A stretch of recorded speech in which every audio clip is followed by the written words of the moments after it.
It's that time again, it's time to grab our tools and fix what's broken.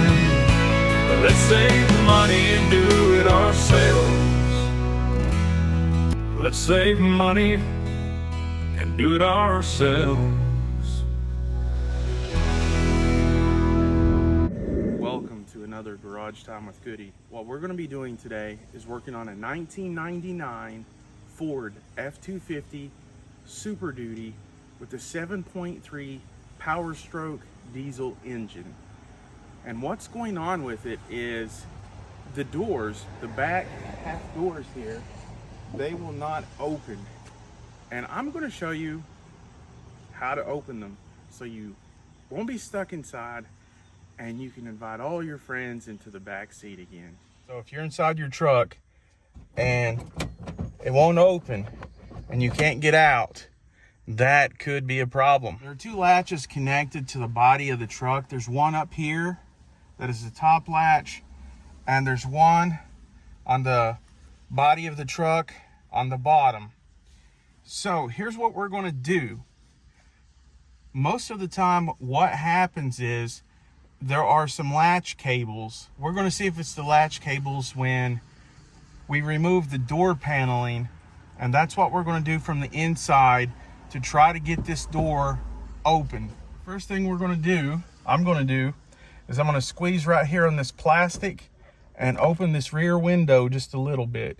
Now you really don't have to do that part, but I'm doing it so I can take out these two Phillips screws here. Just get a Phillips screwdriver and take these two screws out, and don't lose them.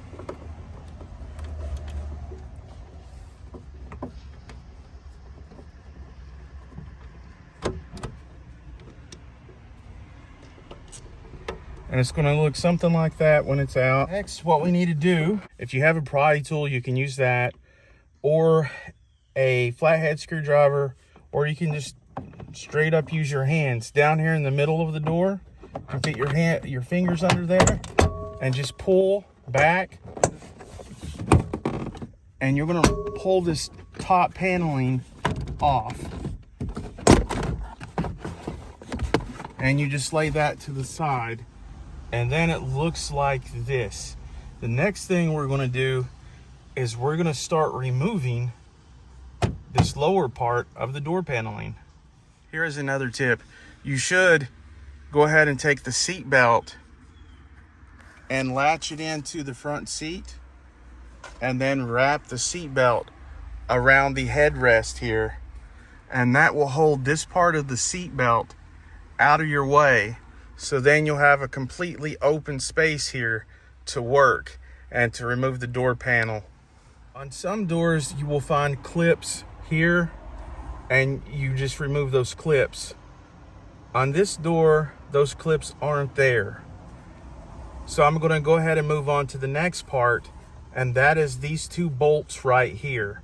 They're very tiny. The socket that you're going to need to fit these are 5.5 millimeters, or a 7/32 will also work. Let's go ahead and take those off of there.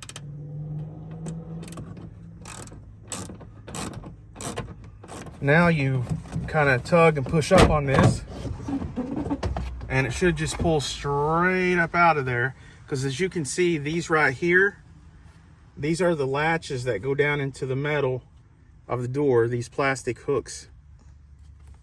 Once you get the paneling off, you will see right here is the mechanism that controls the door. Usually there's plastic sheeting that goes over this, and it has glue on it. That's called the vapor barrier. And you just grab it and you pull on it until it all comes off. Also, there's usually a speaker right here, and that speaker is not in this truck. It's not present. So you'll want to go ahead, if your speaker's there, go ahead and remove that speaker. So, you know, because we're going to need to get up under here and get access behind the door mechanism.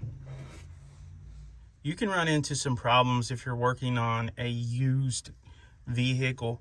In this truck, I can see that some of the latch cables, well, the one to the lower lock in the door down there, it's actually missing. It usually locks into right here. And then the one that locks in to the upper part, I can see the cable in there. So it looks like it's there. And this little plastic piece right here is what holds it into place. And right behind it, I'm going to reach my hand into where the speaker was. And behind this, and then I'm going to unlatch the upper latch cable. And what I'm finding by removing the upper latch cable is the flaw in the design of these cables is just made out of plastic and rubber, and it disintegrates over a period of time. And this plastic piece is supposed to hold the end of that cable into place, but instead it breaks off and becomes brittle over time. It looks like someone has put a zip tie to hold the latch cable on there, and that's not going to fix it at all. So I'm going to have to remove that zip tie in order to get the cable off there. Done. I took a pair of side cutters and I've cut the zip tie out of the way. You can see the end of this latch cable, and you can see this is the piece that's supposed to hold it into place, and you can just see, look, like it's just disintegrating. So I'm going to show you how to open the door now. Two things are going to have to happen. Going to have to pull on this cable, and there is no cable on the bottom, so I'm going to have to manually open the latch on the bottom, and I'll show you an up-close video of that right here. You take this pick right here, and then you'll put it right here, and then you just pull back, and when you pull back, it's going to open the lock from the bottom, and then it will open that door for you. So right there is what you use the pick around, and you pull back, and it's going to open that bottom lock, and your door should unlock. If you're inside and you've tried pulling on the latch cables, the top and the bottom one, and the lock actuators or the locks up here, the top one or the bottom one, may be rusted or broken. Now, if that's the case, I would recommend you take it to a professional. But if you must try it yourself, you can. Right here, you'll notice there is a plastic piece right in the middle. This just pulls down. If it's your top lock actuator, you can see right here and right there, there are two T27s or Torx T27 bolts right there. You can take those bolts out, and this latch will pull down, and even with this actuator locked, the door will push open. If it's your bottom door lock stuck, then we're in for a whole different problem. If the bottom actuator is rusted in place or really broken in place, if it will not open by a latch cable, I recommend you take it to a professional to get that one done. What I'm going to do is pull on the upper latch, and I got the bottom. I'm opening it manually, and then I've opened the door. What I'm going to be able to do now is, since this door is open, I'll be able to get to everything much easier. So what I did is I went to the local junkyard and got a lock and the lock actuator, and it's attached to the latch cable, and you can see right here at the top, this plastic piece is still in place and it's in good shape, and so is the one on the bottom. So I'm going to get a T27, which I have right here in this little tool, and I'm going to take this out.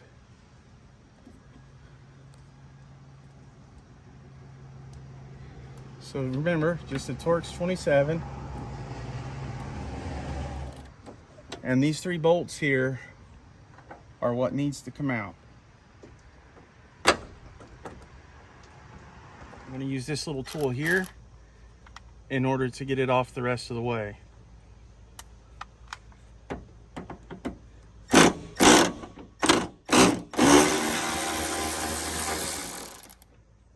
There's one.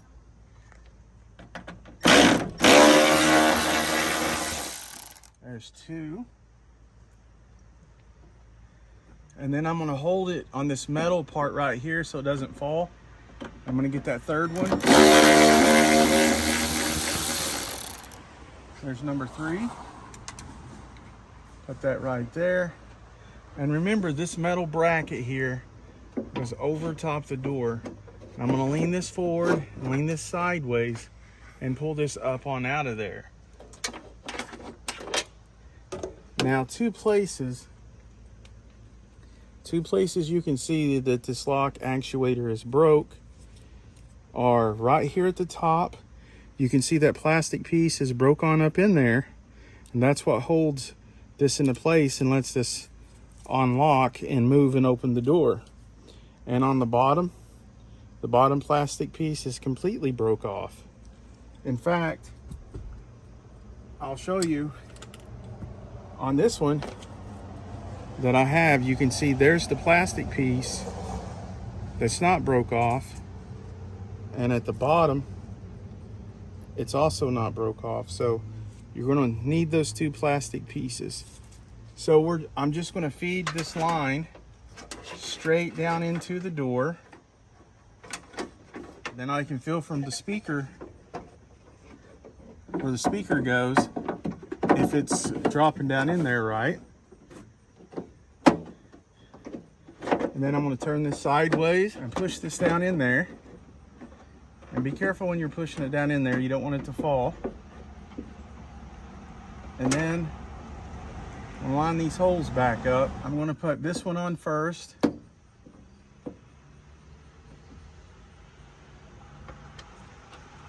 one that has the metal bracket. And that way this actuator cannot fall down in there. To get these going back in a little better, I'm going to use this bit driver so that I can turn this like this instead of with the ratchet, because it was a little bit harder. And that way I can move the actuator around and find the actual screw hole and get this started in there. Do the same for the 3rd bolt.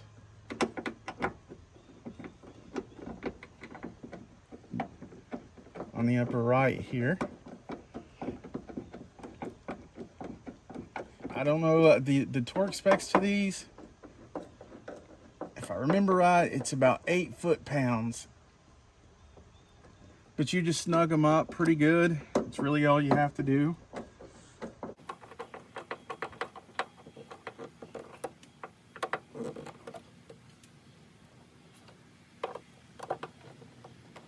The cable's here, and this plastic piece is going to go up on this metal stand here. It's going to go into place,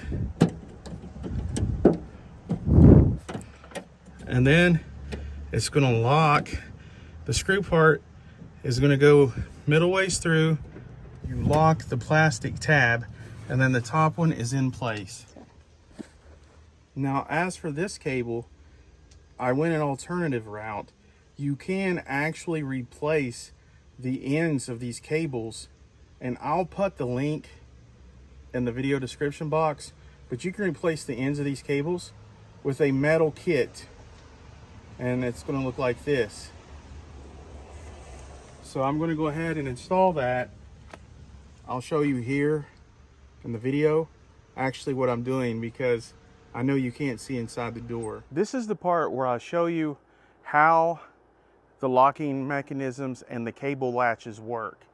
That is what this part of the video is about. I have some extra doors so that I can visually show you up close of what's going on when I stick my arm up underneath the speaker hole. There have been a lot of videos that put their cameras up inside the doors and kind of get you a look at it, but I brought some extra doors back from the junkyard, and then I cut a hole in the door, a square hole in the door, so that you can see what's happening behind the scenes. So normally you can't get a camera behind here, but today, voila. I'm going to show you exactly what happens when I stick my hand through the speaker hole. This is where the speaker is that you take out. Well, here are the plastic inlets right here. There's one right here, and where this piece of plastic is right here. Some people do this one of two ways. They either take a needle nose pair of pliers and squeeze this and pop this out and pull it down through here, or they'll do it like this. They'll reach their hand up underneath the speaker hole, and then I'm going to show you what's going on from the back. There's the back of the plastic inlet, and then there's the front. And you want to make sure that you're popping off, that you're going to clip off the front, because you don't want this to break. So you'll open this by popping that open, and when that pops open, it'll come open just like that. And then you'll feel this up here, and this is where the stand is. It pulls out, and then you'll pull it out of this right here. And that's exactly what you're doing to get it out of that bracket there. And then when you're putting it back in, it's going to go back in the same way. But you see these stands I'm talking about? Looks like a horseshoe right here. That's where these plastic pieces, that's where they fit. These plastic pieces fit right where that horseshoe fits in. Midway through, they fit in this plastic retainer, and then they just simply clip back on. So that is what's going on behind the scenes when you go to take this off. That just clips open. This clips out like so, and then you take off the plastic rubber stand from right here, from this bracket. I'm going to show you the stands that the latch cables go into. Right here is for the top latch cable. It's going to come from up here. It's going to go from here to right here, and it's going to clip into this little plastic retainer. And if you're taking it off by reaching back here, you'll want to feel that you're touching the smaller side, because the other side of course is not going to open. You'll feel this little small side right here, and that's what's going to clip open. That's one way of doing that. And then this little standoff right here, this little retainer right here, that is where the one from the bottom lock that comes from down here, it's going to come up this way, and it's going to set in here, and there's a clip on the back of this that it clips into, exactly like this one. The second way of doing this, if you take something like a pair of needle nose pliers, you'll see that there's two plastic pieces on each side of this right here that goes in. You can push those in like I'm about to do, and then you pull that out. When you pull that out, you reach down by the speaker, and then you can see that this retainer piece has come out. And then, so you don't make any mistakes confusing this side from this side, you can just open it. You take your cable that's hanging from up there, and then you latch it together, put it about halfway, and then you latch it together, and then you put it back up in here, and then you'll push this plastic piece back in until you hear it click. These two plastic side pieces will spread back out, and that plastic retainer will click back into place. And that is the second way of doing it. Then you'll take your bottom latch cable and connect it up here into this little plastic holder. This latch cable from the bottom is going to come up from the lock actuator down at the bottom. It's going to come up, and it actually mounts back here, and then it locks into this plastic tab here. I'm going to lock it into place, and I'm going to see if it moves it. Now the moment of truth. Close the door, and it's closed. You can see it's closed. And then, did our work pay off? Ta-da! Now all we have to do, we're going to put the door panels back together. Now normally on a regular door, you would put the speaker back in. This door does not have a speaker, and it doesn't have a weather barrier or vapor barrier. There will be a plastic piece that goes from here to the bottom of the door, and it has this strip of gunk that's glued that holds that vapor barrier in place.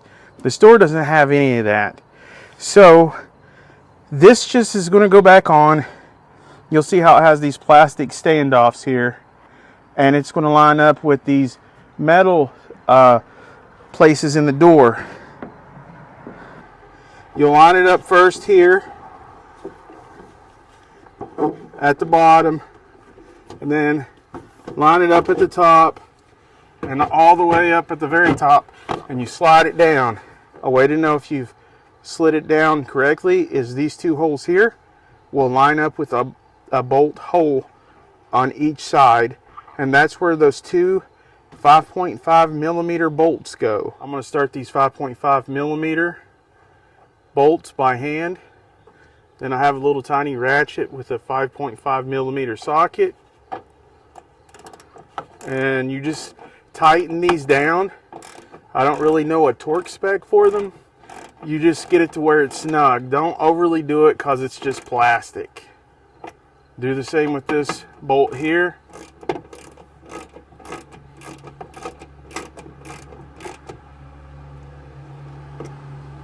And then that bottom piece is on.